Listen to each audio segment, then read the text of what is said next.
An empire forged in blood, wisdom, and ambition. From the ashes of Byzantium, it rose one city at a time, one law at a time, until it stood as the greatest power on earth.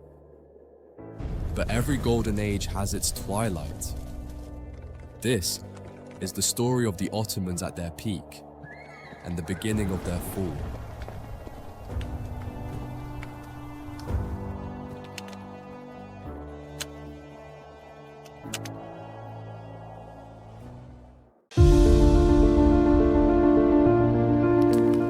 Before the cannons of Constantinople roared, before the sultans ruled 3 continents, there was only a small tribe, one leader, one dream, a fire that would one day engulf empires.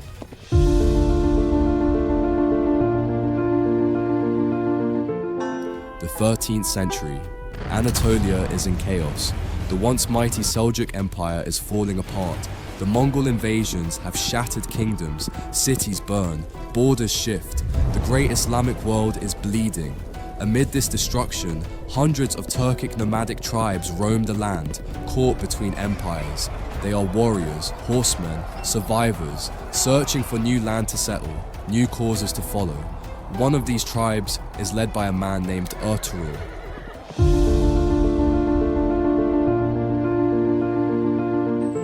No one knew then that Ertuğrul's tribe would change the world.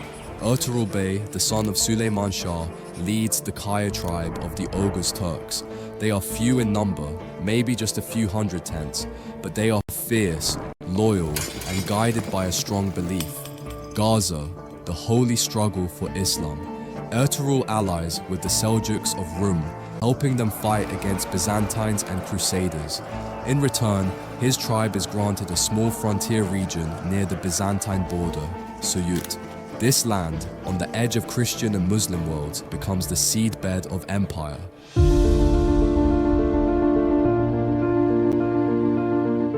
From the ashes of his father's struggle, rose a boy who dreamed of greatness. In the late 13th century, Osman I, son of Ertuğrul, takes leadership of the Kaya tribe. Young, ambitious, and devout, Osman is more than a tribal chief. He believes he is chosen. Legend tells of Osman's dream. He dreams of a tree growing from his chest, its branches spreading across the world, covering mountains, rivers, and cities. A holy man interprets this dream. Osman's descendants will build a vast empire. It was no longer just survival, it was destiny.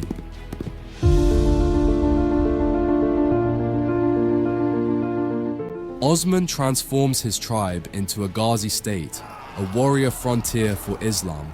In 1299, he declares independence from the crumbling Seljuk Sultanate. This is the official birth of the Ottoman Empire. Osman begins raiding nearby Byzantine towns, not for plunder, but for conquest. His warriors, called Ghazi fighters, are fueled by religious zeal and the promise of land and glory. By the early 1300s, Osman captures Yenişehir, Bilecik, and İnegöl. The empire begins not with a coronation, but with the thunder of hooves and the clash of steel.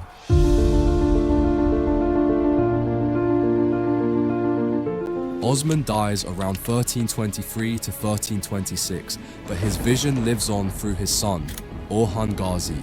Orhan pushes deeper into Byzantine territory. In 1326, he captures Bursa, the first true capital of the Ottomans. Bursa transforms the Ottomans from raiders into rulers. They build mosques, markets, schools, and hospitals, blending war and civilization. They no longer just conquered lands, they began to build a world.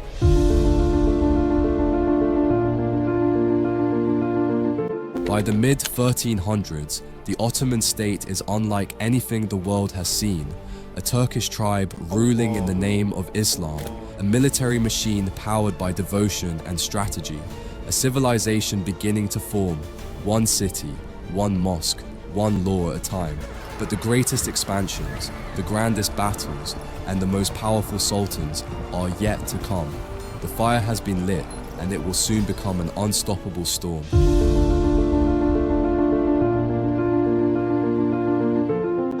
What began as a tribe is now a rising power. The Ottomans are no longer knocking at the gates of empires, they are preparing to own them.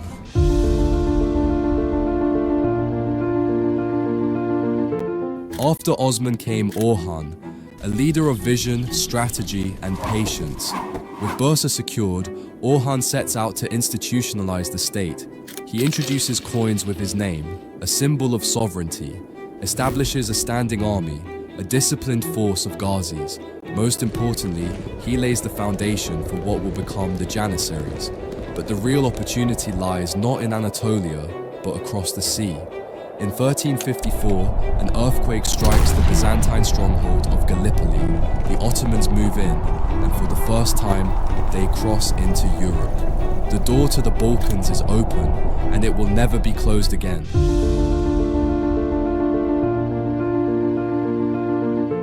Enter Sultan Murad I, son of Orhan, a commander forged in battle.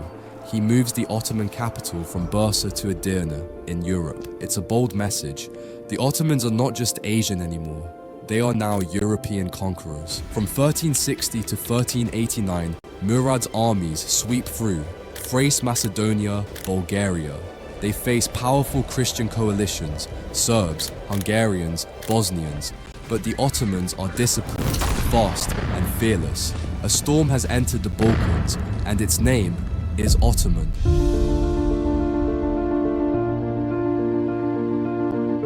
In 1389, the Christian world unites to stop the Ottoman advance. An army led by Prince Lazar of Serbia confronts Murad at Kosovo Field. The battle is bloody, brutal, and chaotic. In the end, the Ottomans win, but at a cost. Sultan Murad is assassinated after the victory, stabbed by a Serbian noble in a false surrender. His son, Bayezid, immediately takes command, even executing his own brother to prevent civil war. The Ottomans do not mourn, they adapt, they survive, they expand.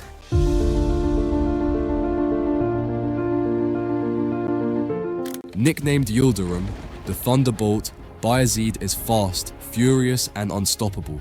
He crushes Serbia again, forces Byzantine emperors to pay tribute, begins the first siege of Constantinople in 1394, defeats a massive Crusader army at the Battle of Nicopolis in 1396. The West called for holy war. The Ottomans answered with steel, but in the East, a new storm is forming.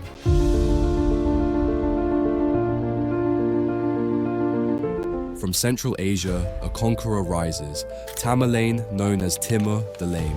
In 1402, he marches into Anatolia.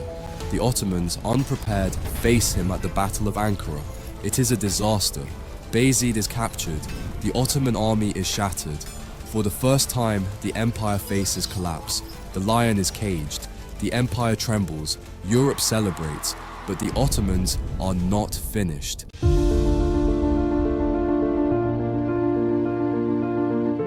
After Bayezid's capture, his sons fight each other for power in a brutal civil war, the Ottoman interregnum. It lasts over a decade.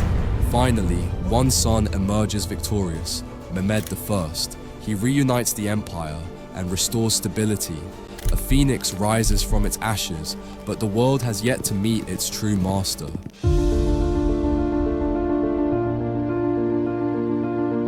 In 1451, a young sultan takes the throne, only 19 years old, Mehmed II.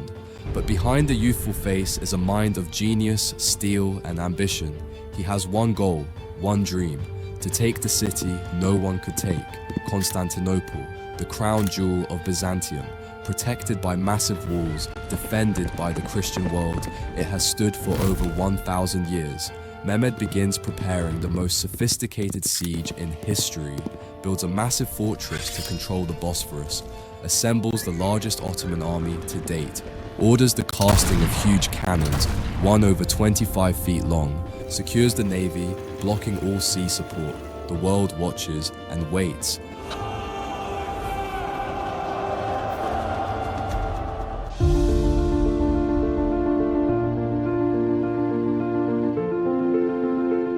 For over 1,000 years, Constantinople stood, a fortress of Christianity, a beacon of empire, and the bridge between East and West. But in the spring of 1453, the silence was broken by the footsteps of destiny.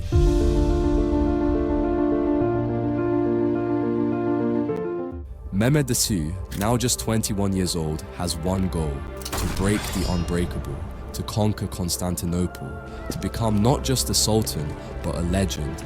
He prepares with military precision, builds Rumeli Hisarı, a massive fortress on the Bosphorus directly across from Anadolu Hisarı, cutting off reinforcements. Commissions a Hungarian engineer, Urban, to build super cannons, the largest ever made. Assembles an army of over 80,000 men and a navy of 120 ships, trains janissaries with new siege tactics and weapons. This is no raid. This is an operation of war, science, and patience.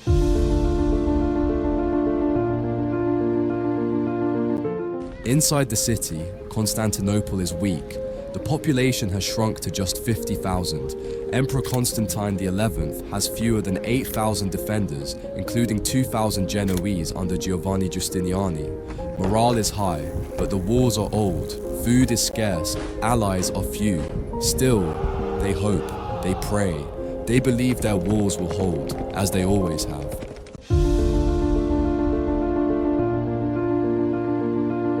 April 6th, 1453. On April 6th, Mehmed begins the siege.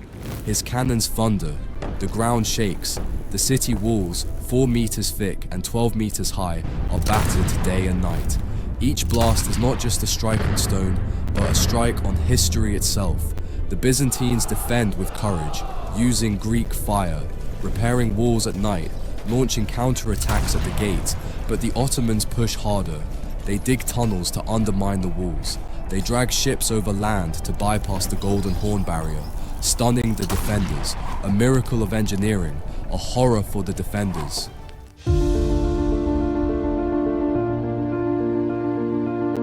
After 53 days, Mehmed gives the order. May 29th, just before dawn, the final assault begins. 3 waves, irregular troops to tire the defenders, Anatolian soldiers to pressure weak points, then the Janissaries, elite, disciplined, deadly, wave after wave, blood, fire, steel. Screams echo across the city walls. A cannon breaches a key section near the Saint Romanus Gate. Giustiniani is wounded. The defenders panic, and at that moment, the Ottomans break through. By sunrise, the city that ruled for a millennium was gone.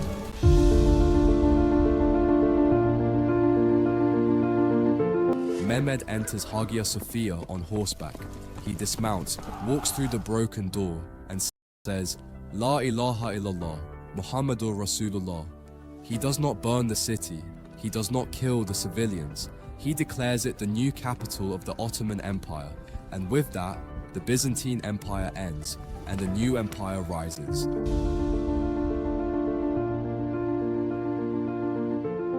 Constantinople is renamed Istanbul. Mehmed earns the title Fatih, the conqueror. Hagia Sophia becomes a mosque. Religious tolerance is proclaimed. Trade routes are reopened. Scholars, artists, and architects are invited to rebuild the capital. It is not just a victory of conquest, it is a rebirth. With this conquest, the Middle Ages end. The Renaissance accelerates in Europe as scholars flee to the West. The Ottomans now stand as the dominant Islamic empire. The fate of the world changed in just one morning.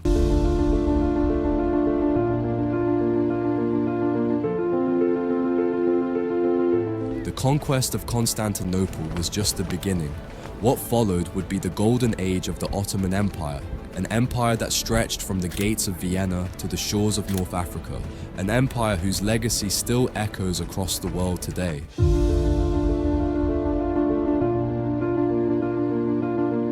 After the conquest of Constantinople, Mehmed II begins building his empire with a deep understanding of governance, culture, and military strength. His first challenge is integrating the newly captured lands. He strengthens Istanbul as the imperial capital, transforms the city into a cultural and intellectual center, inviting scholars, poets, and artists from across the Islamic world. Istanbul, once a Christian capital, now becomes the heart of the Islamic world. The city is a symbol of the power and grace of the Ottomans.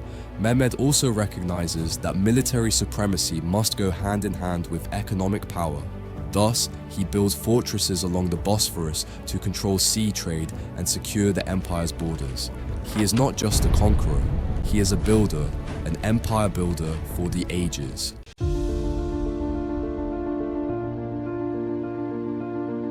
Suleiman I, known as the Magnificent, ascends to the throne in 1520, inheriting a powerful and vast empire. Under his reign, the Ottomans reached the zenith of their power. He is not just a military leader, he is a visionary.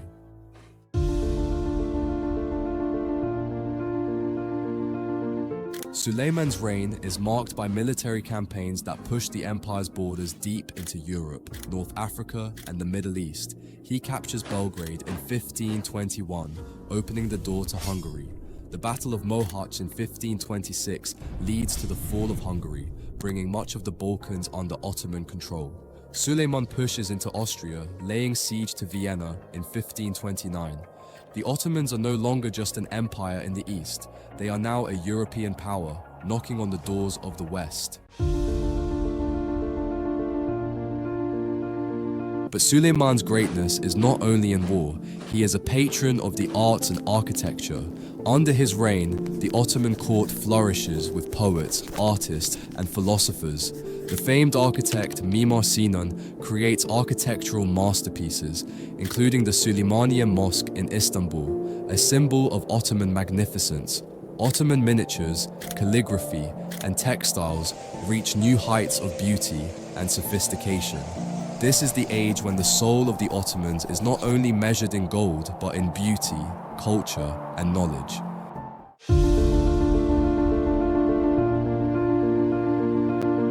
Suleiman is also known for his reforms. He establishes a law code known as the Kanun that becomes the foundation for Ottoman governance. His vision is clear: justice for all subjects, regardless of their religion or ethnicity, efficiency in administration, a unified empire under one law.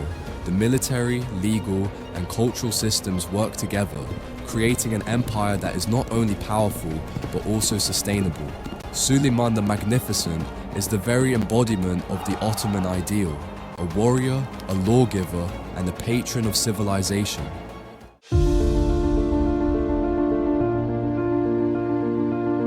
The Mediterranean is a critical stage for Suleiman's ambitions. The Ottomans face both Christian European powers and the rising threat of the Habsburg Empire. Suleiman allies with the Barbary corsairs and North African rulers, making the Ottomans the dominant power in the Mediterranean. In 1538, Suleiman's navy defeats the Holy League at the Battle of Preveza, ensuring Ottoman control over the Mediterranean Sea. Tripoli, Algiers, and Tunisia fall under Ottoman rule, strengthening the empire's reach from the Adriatic to the African coast. The Mediterranean is no longer a battleground of rival kingdoms, it is the Ottoman Sea.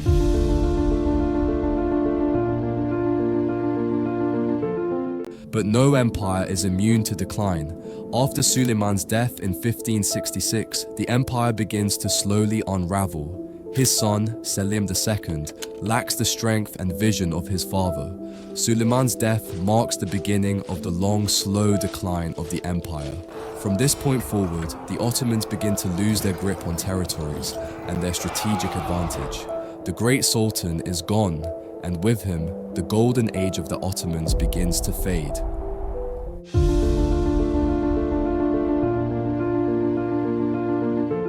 The Ottomans, while in decline, will continue for centuries to come, but never again with the brilliance and dominance of the Golden Age. Suleiman the Magnificent's legacy is etched into the very fabric of the Ottoman Empire. His contributions to law, art, and culture continue to influence the region. His name, even today, is revered as a symbol of power, wisdom, and grandeur. The Ottomans would live on, but they would never again rise as they did under Suleiman.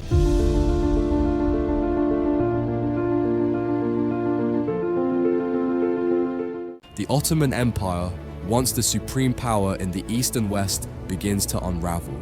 From the apex of Suleiman's reign to the shattering collapse at the dawn of the 20th century, the fall of the Ottomans would mark the end of an era, an empire that had shaped the course of history for over 6 centuries.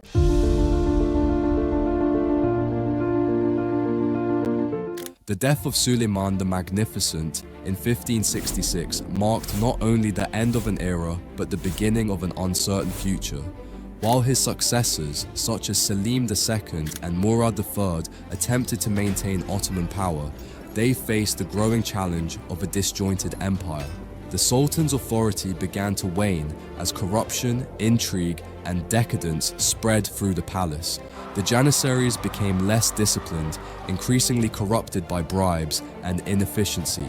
The once efficient bureaucracy grew bloated, with provincial governors growing more independent and loyal to their own interests. The empire is no longer an instrument of unity, it is now a shadow of its former self.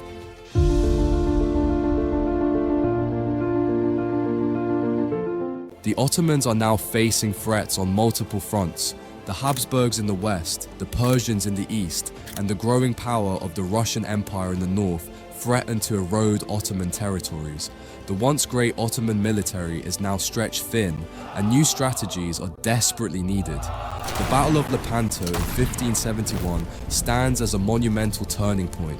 The Ottomans, once undefeated at sea, suffer a devastating defeat at the hands of the Holy League.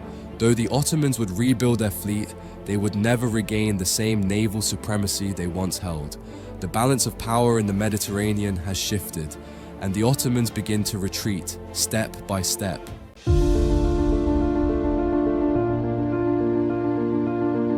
By the 17th century, the Janissaries, once the pride of the empire, become a source of instability. Their power within the empire grows as they begin to intervene in political matters, including the selection of sultans. The army becomes politically powerful but militarily ineffective, no longer the disciplined force it once was. In addition to internal strife, the empire faces increasingly powerful rivals. The Persians under Safavid rule are expanding eastward. The Austria-Hungary Empire is expanding westward, while Russia seeks access to the Black Sea. The empire's territorial control begins to shrink. The once vast Ottoman territories in the Balkans, North Africa, and the Middle East begin to break apart under internal pressure and external forces. An empire that had once ruled with unparalleled authority now watches helplessly as its territories slip away like sand through the fingers of history.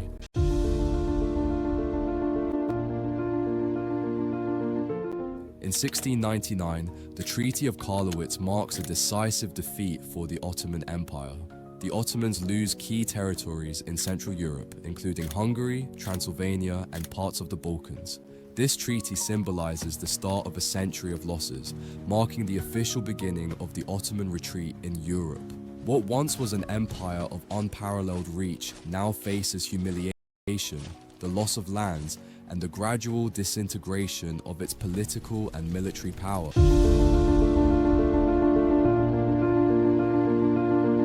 The 18th century sees the empire try to recover, but the challenge of modernizing against the backdrop of its own corruption proves insurmountable. Selim III attempts reforms, military modernization and centralization, but his efforts are met with resistance from the Janissaries, who are fiercely opposed to change. In 1707, after a failed coup, Selim III is deposed. His reforms die with him.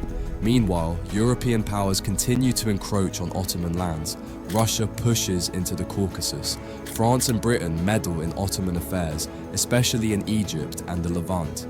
The Napoleonic Wars further destabilize the empire, especially after Napoleon's invasion of Egypt in 1798. The Ottoman Empire is no longer a power of innovation. It is now a reactionary state, struggling to preserve the remnants of its former glory.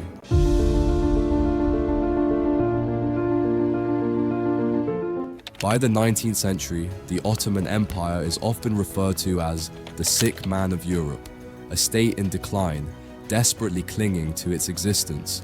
Nationalism sweeps across its territories, and ethnic minorities demand independence. The Crimean War, 1853 to 1856, between the Ottomans and Russia ends in a Russian victory, further weakening Ottoman control in the Black Sea region. Egypt is lost to the Ottomans after Muhammad Ali, a former Ottoman viceroy, rebels and establishes his own dynasty. The empire is no longer an empire of conquest. It is an empire of loss, clinging to what is left.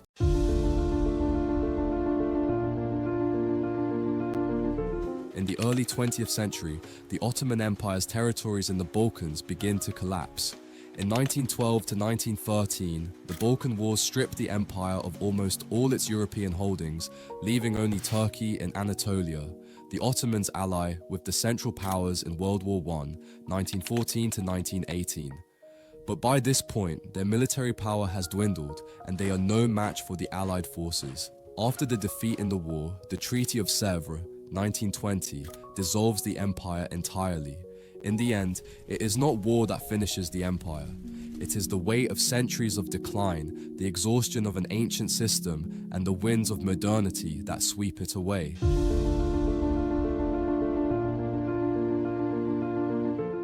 In 1922, the last Ottoman Sultan, Mehmed VI, is deposed. The Ottoman Empire is officially gone. From its ashes rises modern Turkey under the leadership of Mustafa Kemal Atatürk, who creates a secular, nationalist state. The Ottoman Empire, once a world power, has faded into history, and in its place, a new nation is born. A nation that will rise from the ashes of an empire and become a new beacon of the East. Though the Ottoman Empire collapsed in the early 20th century, its legacy is far from gone. It echoes through the corridors of time, leaving indelible marks on the cultures, politics, and lands it once ruled. Today, the echoes of the Ottomans resonate in the modern world, shaping everything from the cities we live in to the way we understand the past.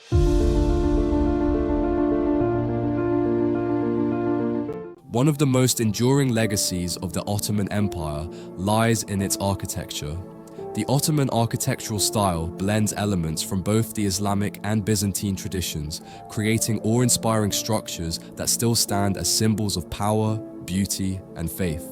The Süleymaniye Mosque in Istanbul, designed by the legendary architect Mimar Sinan, is one of the greatest architectural masterpieces of the Ottoman era. The Blue Mosque, built by Sultan Ahmet I, with its soaring domes and intricate tiles, remains one of Istanbul's most iconic landmarks. These structures are not just buildings, they are testaments to an empire's reach, vision, and devotion. The Ottomans also left their mark in North Africa, with remarkable mosques and palaces, as well as in the Balkans, where the influence of Ottoman design still shapes the architecture of cities like Sarajevo, Tirana, and Mostar. Wherever you look, from Istanbul to Cairo, from Belgrade to Tunis, the Ottoman architectural legacy is a bridge between past and present, a visual testament to a bygone empire.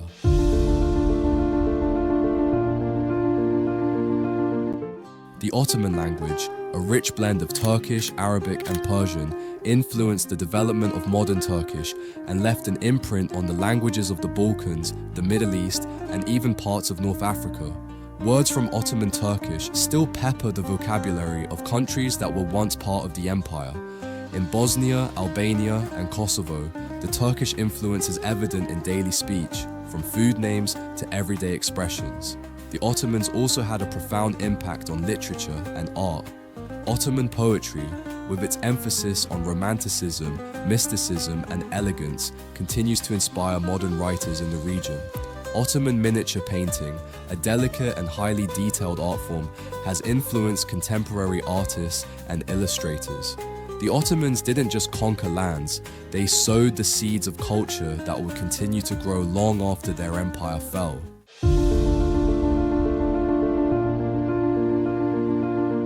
The Ottoman Empire played a central role in the development of Islamic civilization, both politically and religiously.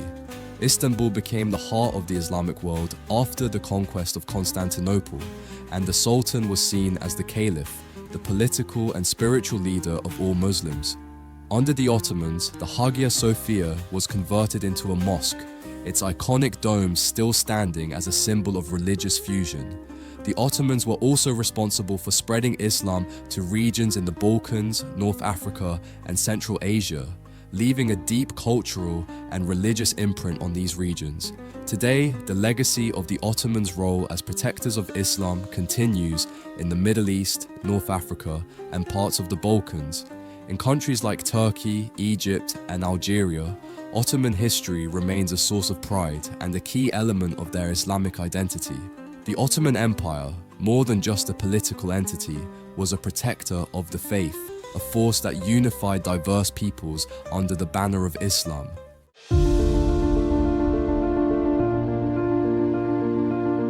The collapse of the Ottoman Empire had profound consequences on the geopolitics of the 20th century.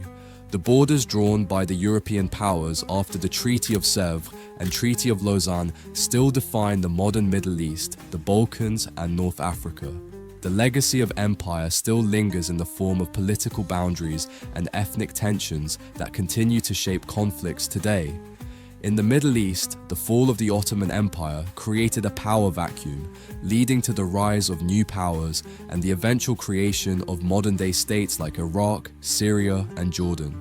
In the Balkans, the Ottoman legacy remains a source of identity and conflict, particularly in places like Bosnia and Kosovo, where Ottoman rule shaped the social and cultural landscapes. Even the modern-day Turkish Republic, founded by Mustafa Kemal Atatürk, continues to carry the Ottoman imprint in its architecture, its political philosophy, and in the way it views its role in the world. The Ottoman Empire may have fallen, but its borders, its divisions, and its influences remain a living legacy in the modern world.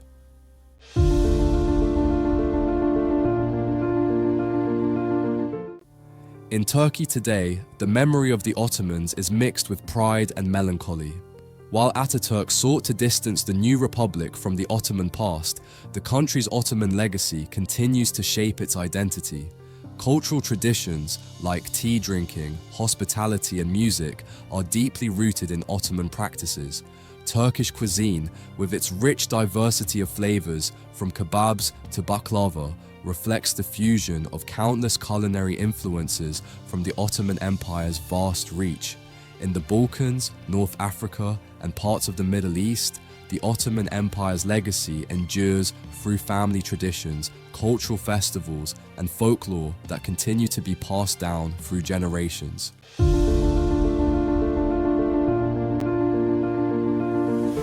In recent years, Turkey has experienced a resurgence in Ottoman nostalgia under President Recep Tayyip Erdogan.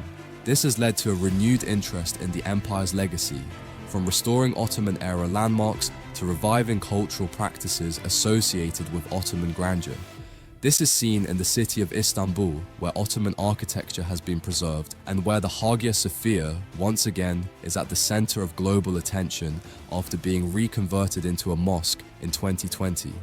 Ottoman influences are also increasingly visible in Turkey's foreign policy, as it asserts its influence in the Middle East, North Africa, and the Balkans, harkening back to a time when the Ottoman Empire was at the heart of global affairs. The Ottoman legacy has not been forgotten.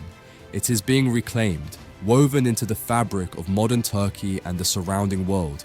For the descendants of the Ottomans, history is not simply a story of the past. It is a living, breathing part of their identity today.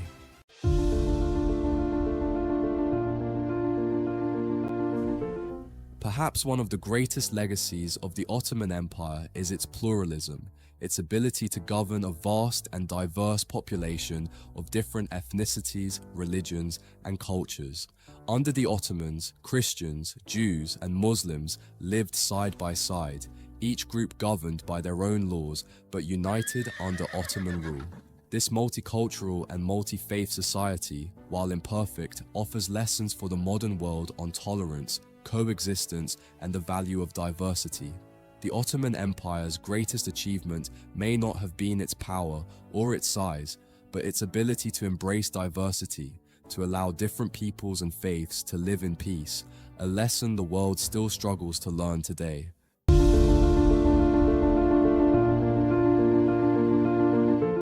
The Ottoman Empire, A civilization that spanned over 6 centuries may have fallen, but its influence continues to shape the world. From its architectural splendor to its political ideals, from its cultural contributions to its enduring legacy in modern geopolitics, the Ottomans remain a pivotal force in history. Their legacy lives on, not just in the land they once ruled, but in the hearts and minds of millions across the globe.